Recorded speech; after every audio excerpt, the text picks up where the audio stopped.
Good morning, ladies and gentlemen. This is Kazuri Alameen. I woke up breathing into a new day. So this is the best day of my life. My word of wisdom for this morning is one of the other many groups that I do a group called Forgiveness Group. Forgiveness Group. And I'm pretty sure you all have heard this word a lot, probably hear it each and every day in some shape, form, or fashion. But I think sometimes we need to look at it from a different perspective, not a right or wrong perspective, but a different perspective. You know, one of the definitions for forgiveness is the act of forgiving, the act of forgiving. But in order to be able to get to a point in your life where you have the act of forgiving, you got to think forgiveness and forgiving before you begin to act. Because everything we do starts in the mind. And action is action, behavior is an action, attitude is a thought. I've been in the mental health business for 41 years. And we hear things about people have a bad behavior, good behavior, that's fine. But behavior is secondary. Behavior is what you can see. But what controls the behavior is the attitude. So in order to have an act of forgiveness, you got to think forgiveness. And some of the things I go with my group that I want to challenge you all with this morning, have you forgiven yourself? This is something only you know. A lot of times you want to be successful in life. We're striving to be successful in life, which is very, very great, needed and necessary. And we're stuck like Chuck because we still holding on to a lot of yesteryear and yesterday of some things that we did to ourselves, some things that was done to us, but let me still deal with ourselves first, and we haven't forgiven ourselves for it, and it keeps us stuck. So I would encourage you, if you have not forgiven yourself, whatever it may be, it's none of my business and nobody else's business. I want to encourage you, if you've not forgiven yourself, please forgive yourself, please ma'am, and please sir.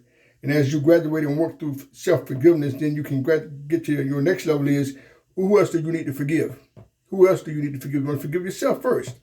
And then who else do you need to forgive that you have not forgiven yet and you're waiting on them to apologize or waiting for the right day, the right time, the right moment? I want to encourage you. Some people, self-righteous, will never apologize. So, if somebody has done something to you that's not appropriate, learn from it, let it make you better, not bitter, and keep moving.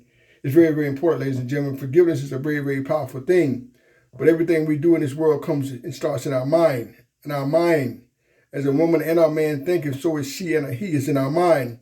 So I would encourage you first and foremost to work on forgiving yourself if you've not forgiven yourself.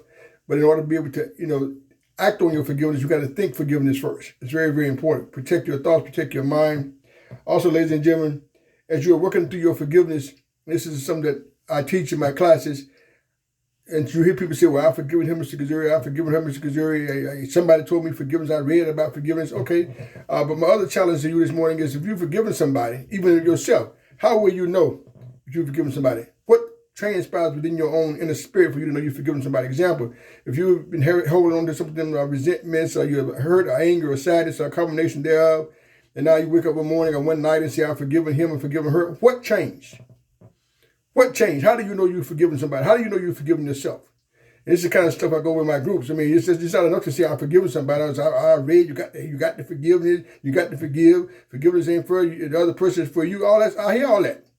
But how do you know? I ain't talking what you read, what you heard, what somebody else's story is. How do you know when you've forgiven somebody? What changed? If you forgave somebody on Monday, but you haven't forgiven them on Tuesday, something triggers you to change.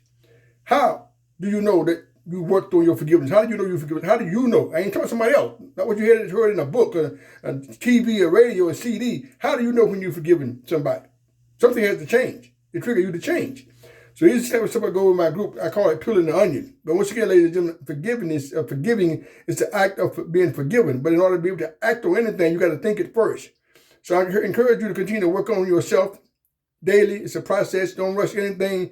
Don't you rush yourself. Don't let anybody to rush you. Forgiveness is a process. It's not an event.